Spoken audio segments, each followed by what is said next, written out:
సందర్భంగా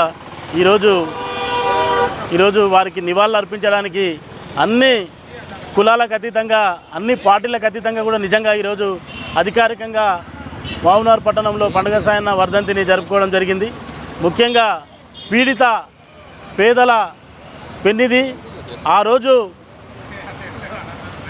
కరువు కాటకాలలో కొట్టుమిట్టాడుతున్న పరిస్థితుల్లో ప్రజలందరూ కూడా తిండికి గుడ్డకు లేని పరిస్థితులలో ఆ రోజు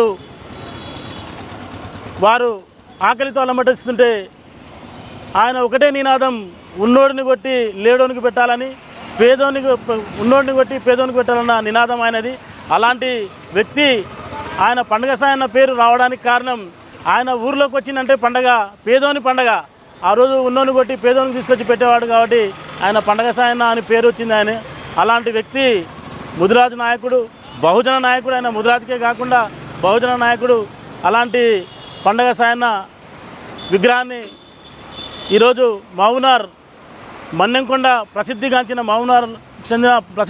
మన్నెంకొండలో ఆయన విగ్రహాన్ని మరియు అలాగే పెద్ద లాన్ ఏర్పాటు చేసి దాదాపుగా మ్యూజియాన్ని ఏర్పాటు చేయాలనే ఉద్దేశంతో మన గౌరవ ఎమ్మెల్యే గారు కూడా ఒక ప్రతిపాదన కలెక్టర్ గారికి అలాగే పైన ఉన్న అందరూ కూడా అధిష్టానాన్ని కూడా తెలపడం జరిగింది.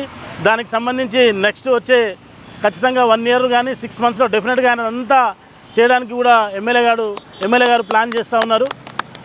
ఈరోజు పండగ సాయన్నకు ఆయన నిజంగా కూడా ఆ రోజు ఆయనను ఎంతోమంది అంటే ఆయనను ఓర్వలేక కూడా చాలామంది పెద్దోళ్ళు ఆయన హతమార్చడానికి ఎన్నో పన్నాగాలు పన్ని కూడా ఆయనకు మహబూబ్నగర్లో ఉన్న ఆ రోజున పాలమూరు పట్టణంలో ఉన్న అందరు ప్రజలు కూడా ఆయనను జైల్లో వేస్తే జైలునే ముట్టడించడానికి వెళ్తే ఆ రోజున్న వనపర్తి రాణిగారు శంకరమ్మ వచ్చి అలాంటి మంచి వ్యక్తిని ఎందుకు మరణశిక్ష విధిస్తున్నారని చెప్పి తెలుసుకొని వచ్చి ఆమె కనుక్కొని 10,000 ఆయనకు దండగా వేస్తే కూడా ఆ రోజు 10,000ది ఆయన కట్టడానికి ఆమె జమానత్ కింద కట్టడానికి కూడా ఆమె ఒప్పుకున్నది.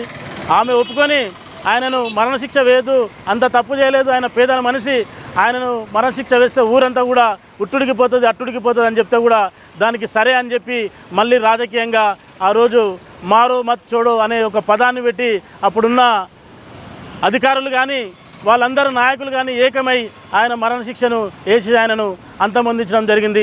అలాంటి బహుజన నాయకుడు ఈరోజు ప్రజల్లో అందరిలో కూడా పండగ సాయన్న అంటే చిన్నప్పుడు ఊర్లలో పల్లెటూళ్ళల్లో మా అమ్మమ్మలు పెద్దమ్మల ఊర్లలో వినేవాళ్ళం. ఆయన పాట వింటేనే ఆడ ఉన్న వర్కర్ మొత్తం ఎవరైతే పని ఎవరు చేస్తున్నారో అందరూ కూడా ఆయన పాట వింటూ మైమర్చిపోయి పని చేసేవాళ్ళు. అలాంటి ఆయన మంచి నాయకుడు, అలాంటి నాయకుడు మనం కోల్పోవడం చాలా ఇదే అని చెప్పి కూడా తెలియజేస్తా ఉన్నాను.